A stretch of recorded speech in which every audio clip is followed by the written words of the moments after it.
Yes, you read it correctly. Something I said I typically don't do, but Blueglow is now selling vacuum tubes. And I thought I'd go a little bit into the why we've decided to do this, a little bit about how we're going to be doing this, a little bit about how we're testing the tubes, so on and so forth. So stay tuned. This is going to be a fun one.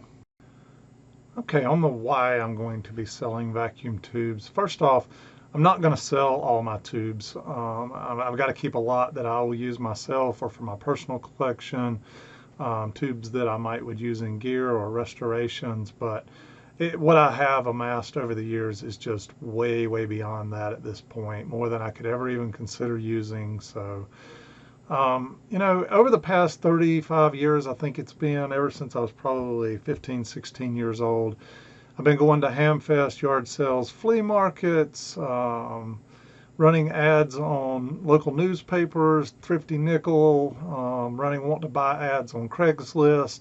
I have just sought out and found tubes. It's almost like these guys that have metal detectors and they go seek out, artifacts, coins, gold, whatnot. It's a treasure hunter kind of thing. Well, that's what tube hunting has been like for me. It's been a kind of a treasure hunting thing. I love to find a box of tubes for $20, and I get it home, and there's tubes in there worth hundreds of dollars. So it's all about the hunt for me. Well, sooner or later, you've amassed so much that you just can't deal with that. And my son and I were recently having a conversation, and the conversation kind of revolved a little bit around, hey, Dad, what's going to happen one day when something happens to you, and we're left with these hundreds of thousands of tubes? And we don't, myself and my son was saying himself and his siblings would not want to have to test all these tubes and learn about them and sort them and whatnot. They'd probably end up just selling them to a collector that was looking to buy a large volume. And I know how that story goes because I am one of those buyers today. I'm the guy that, finds out that your uncle had a TV shop, and I show up and I say, hey, I wouldn't mind buying all the tubes you got and some of this gear. And we agree on a $400 price tag. Next thing you know, I've got, a truckload full of gear on the way home for them, on the way home. So I know how that story goes. They get sold for pennies on the dollar because that's what I bought them pennies on the dollar over the years. So, all right. Fast forward a little bit. My sons and I have, as long as I've been a tube collector, I have also been a comic book collector. We have amassed a pretty good comic collection over the years, and we have a lot of fun doing it. We love going to comic book shows together. It's a much more bonding hobby that we have as a family than the tube collecting is. And so, I've been just putting a lot of thought into would I rather leave behind to my children some rare comic books, or would I rather leave behind, hundreds of thousands of tubes? And so it's really about that. Here's just a good example, some comic books that I bought in the 80s. Bought this one off the shelf. So I have literally pennies on the dollars on some of these. Actually, I have 1,000 or more in these. But this Amazing Fantasy 15, Spidey #1 in near mint condition. You go look them up yourself. You'll see what I'm talking about. Pretty crazy prices these days. So my thought is, if I could sort through tubes, test them, I've got some help doing that, so it's not just me doing that. Sort through them, test them, label them properly, etc. Then I could put on set for sale online premium tubes. Tubes that would mean something to someone when they got it. They know this thing's been tested properly, so on and so forth. And it'll be a slow burn. I promise you. This is not a hurry up and sell all my tubes. This is if I could list 10 or 20 tubes a week for the next 20 years, I'd probably get somewhere down the line of selling some of these tubes. And I could flip the money and buy some rare comic books that if something happened to me, my kids would easily know how to sell these comic books on eBay if they needed money, or two, they might just want to keep the comic books. So that's my angle and what I'm chasing right now. And it's not about selling out. It's not about getting out of the audio gear business. It's not about getting out of the repair business. It's not about the fact I need money to survive on. Certainly don't. This is more about just shelling one hobby to fund another that might be more meaningful to my family in the long run. All right, so we've got an eBay website that we've created, or a storefront that we've created at this point. I'll put a link below in the description. And by the way, we're going to be offering you, our YouTube fans, a 10% discount on any tube purchase over $15. And I'll put the link there for you. And if you click that link to get to our eBay website store, then you will get the 10% off any purchase $15 or more. But that is for my YouTube viewers only. I'm not going to advertise that anywhere else. So right now you can see here Blueglow premium tube sales. Looks like I've already got 61 people following my tube store. I've got 3,200 sales, all with 100% perfect rating thus far. I'm trying to keep that. And if you'll notice here, I've started listing some premium tubes. I've got some 5692s. There's a nice VT231 two-hole, perfectly matched. You know, I've got tubes on here ranging anywhere from maybe $80 down to probably $15 is about the least expensive tube you would see me list. It's just not worth my time to list a $5 tube. You know, so you see, I've also got my tube tester calibration sets. And by the way, I've now made a set. You know, I've been selling the ones for the TV7 for a while. I now have made a set to test other tube testers, such as a Heathkit, Hickox, etc. These are marked in micromodes instead of the number settings for the TV7. So I've got those up for sale. But you see everything on here from the Sylvania Bad Boys to 6S and 7 WGTs to you know, VT231s. Thus far I've been listing a bunch of 6S and 7s if you can't tell. But just got a bunch on here, and I've actually sold quite a few in the last week, believe it or not. But we're having a lot of fun. Looks like I got 33 auctions up there right now, and my goal is to, like I said, maybe list 10 or 20 tubes every week. And if I could sell just a couple of those, we will be in good shape. I will tell you that when you buy a tube off of my site, it will not be junk. It will not be weak. It will not, if it's a dual triode, like a 6S and 7 or a 12AT7, 12AX7, whatever. If it's got two sections in it, it will not be out of match balance by more than 10%. And I actually show you in the auction here. I'll show you. This is a RCA red plate. I'm actually showing you in here everything about this tube. It's a red-based military. It's got black plates. It's got quad support rod. This is a 10,000 hour rated tube. I have tested this for low noise, and you'll see more about that here in a minute. I try to put the date code if it's there. I'll list how the tube tests, whether it's new, strong, good, whatnot. And then I'll list how closely the tube plates match. So this one rate came in at 2,800 micromoles on one side and 2,730 on the other. A new tube would match at 2,600 or more micromoles, so this tube is testing beyond new at this point. And these tubes are closely matched because they're within 2.5%. I consider anything within 10% matched. As I start getting under 3%, I call those closely matched. And if they're within 1%, I call that perfectly matched tube. And then I go into a little bit more of the process here. I talk about how I will be testing these tubes. I use my computerized Western Electric KS15874-L2 lab grade tube tester. What I love about this tester, super easy to use, and it tests tubes at or near true operating voltages. So I absolutely love that about it. I'll be testing for micromole value as well as shorts, gas leaks, and for any tube that's worth more than about $20, I will be testing it for its noise value as well. I will be testing, or I'll be cleaning tube pins if needed. I've kind of developed a proprietary method that I use to do this with. Maybe one day I'll make a YouTube video on that for you.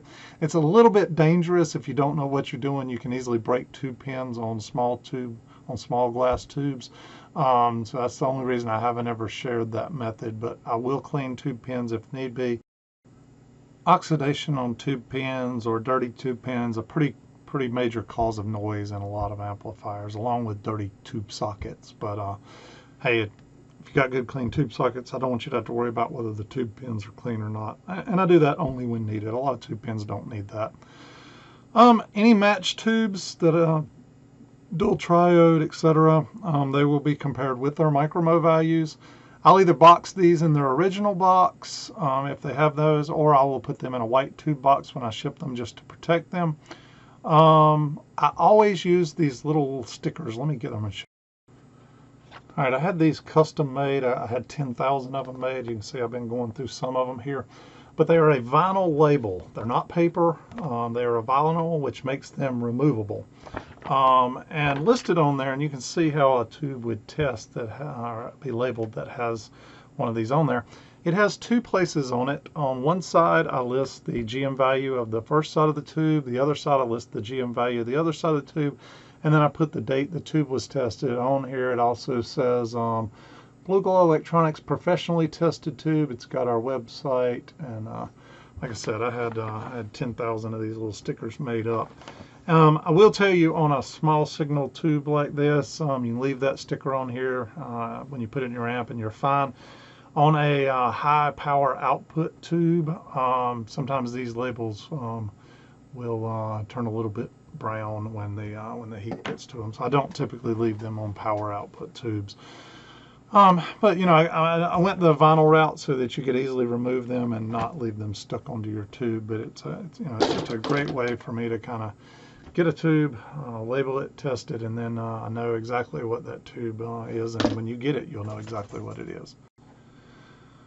Okay, I note here too, premium tubes will be tested. If they're listed as low noise, it means that I have tested them using a custom audio setup that I've made. It's actually an amplifier with very high gain that I can swap in and out some of the common tube types.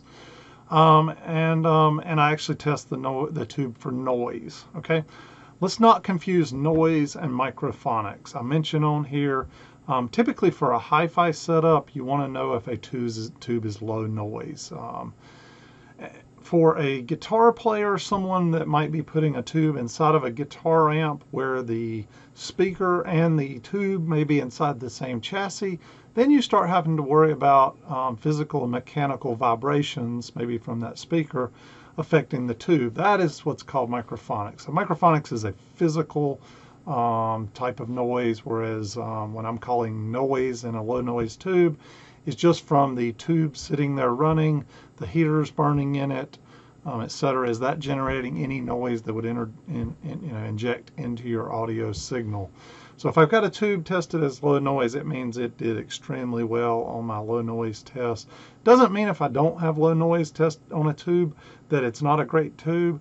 For one, if the tube's less than $20, I probably didn't even test it for noise. So it could very well be an extremely low noise tube. It's not worth the time on a tube less than $20 to do that. They will all be packed and shipped professionally. I bought up a ton of these small boxes that work out great for shipping tubes. And you know, I used to have a record label that I ran. It's kind of on hold right now.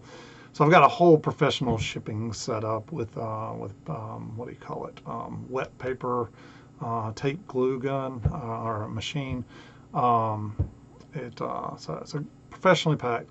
I've got on here, yes, we combine shipping. So if you see a tube at full price, you want more than one, or you want to just buy them at full price, you can go on there and say add to cart, and then it'll do a calculate.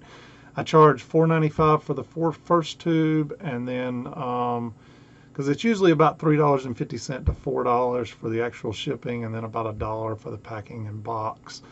And then it's $1 extra for each tube beyond that. If you're going to do a make an offer, so tube's listed for $50 and you make a $40 offer and I accept it, it's harder to do the combined shipping that way. So if you want free shipping and you're making multiple tube offers, just take that into account in the amount you're offering. Like I said here, just offer $5 less, maybe put a note in the submission for me. My tube guarantee, I will guarantee all tubes for 30 days regardless. We will guarantee them to match the specs and not to arrive DOA. What I can't do is guarantee tubes over a period of time. and I'll talk about that here in a minute. Next up, if you're not happy with your tube, and I said here, occasionally I've seen perfectly good tubes not withstand the shipping route. So these things get tossed, especially, if you ever go UPS, which I'll be shipping mine probably first class US mail, but these things just get tossed everywhere. And I've tested tubes before, they're perfect. They get to somebody and they're either dead on arrival or they've developed some characteristic that was not there when I tested it. If that's the case, just reach out to me. I will make it right. I'll either replace the tube or give you your money back. Your choice. No questions asked, that type thing. The only thing I may ask is to get the old tube back, and we'll work something out on that. Just do that before you'd ever open an eBay claim. That's such a painful route to go down. And then last here, I've got this customer advisory I want to talk about. Here's the deal. I said often I've found that tubes get weak due to issues within your gear, your amplifier, leaky coupling capacitors. Maybe you've got too high of a plate voltage on these tubes. It's out of bias. All kinds of things can cause a tube to get weak. And then you're like, oh gosh, my tube's weak. So you go out and you buy a brand new tube from me that's a premium tube. You put it in there and you've not fixed your amplifier. Guess what?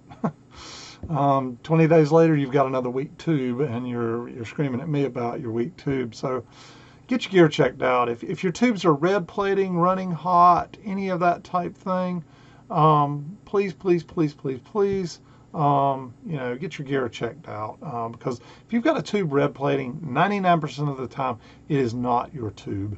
It is something about in the amplifier. You've either got some oscillation going on, you've got some B plus on the grids of your tubes.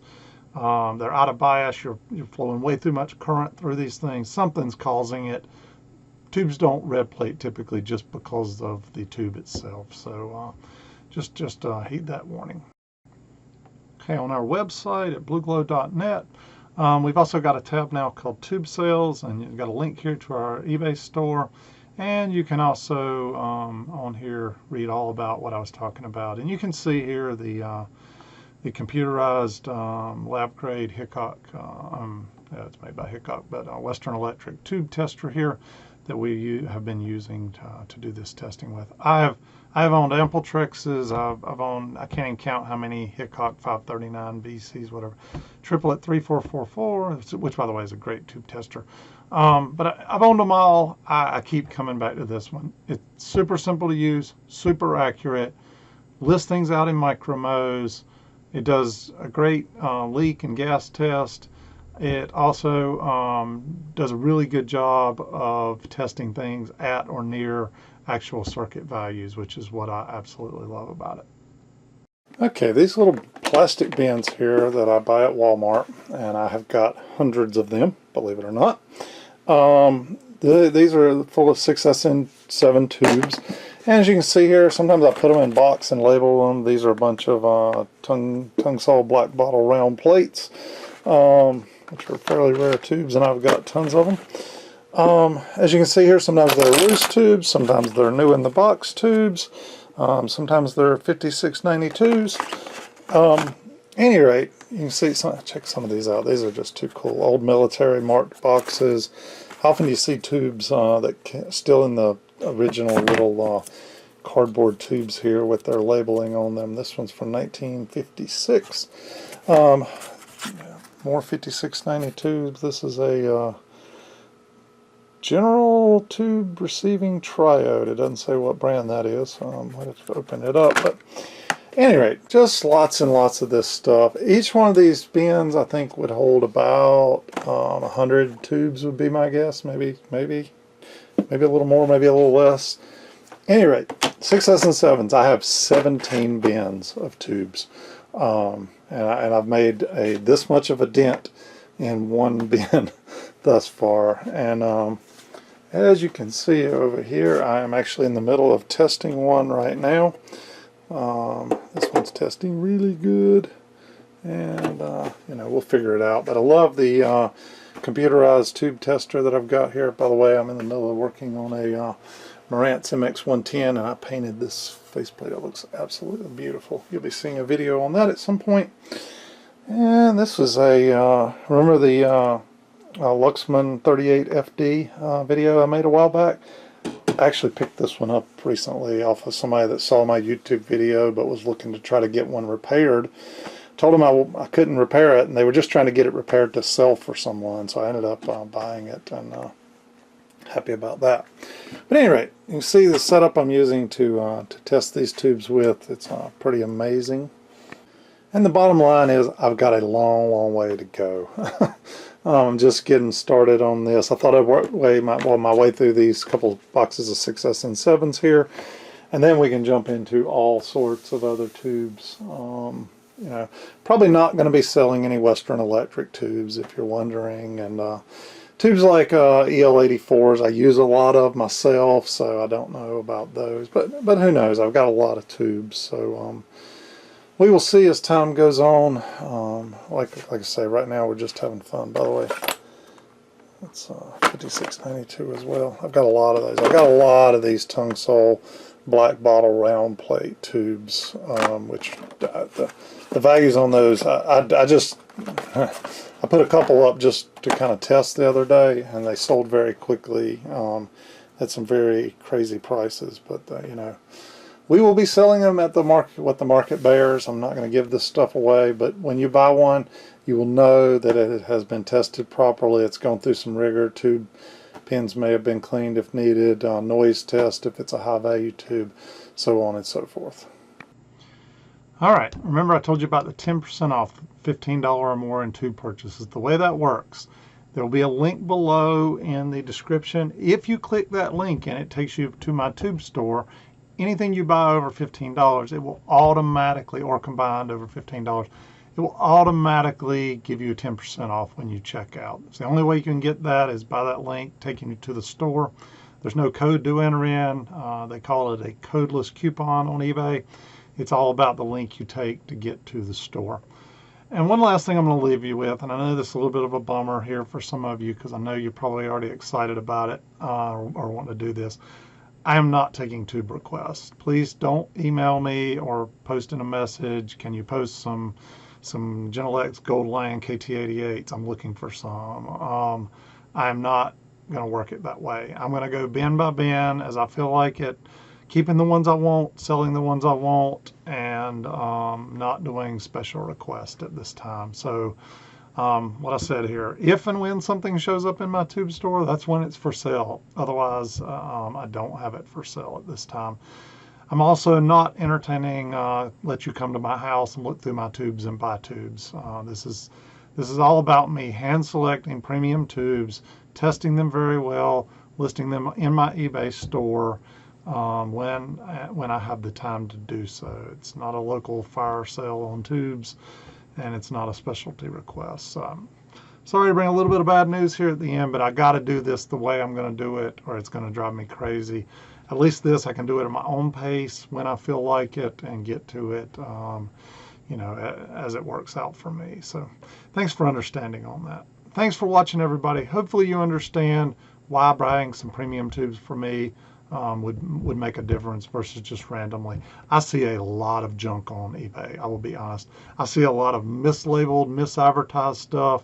I see stuff where they're saying, you know, this tube test strong or matched, and then you look at the description and it just says, you know, I tested it on this random tube tester and it tested kind of good. They don't give you any values. They don't show you both sides of the tubes tested values. I see a lot of tubes that are called out as being, you know, this type of premium tube, but then you look at the picture and you're like, that's not what that is. So I'm going to do my homework on the tubes. I'm going to make sure I list these things right. I'm going to test them right, and if you get something, you'll know it'll be a really good tube for your setup, especially if you're an audio hi-fi person. And like I said, if you ever have a problem, I'm just going to fix it. Money back or replace the tube. There'll be no questions asked. Thanks for watching, everybody, and hopefully I'll get back to making my videos, you know, some building and repair videos here again soon. Thanks, everyone.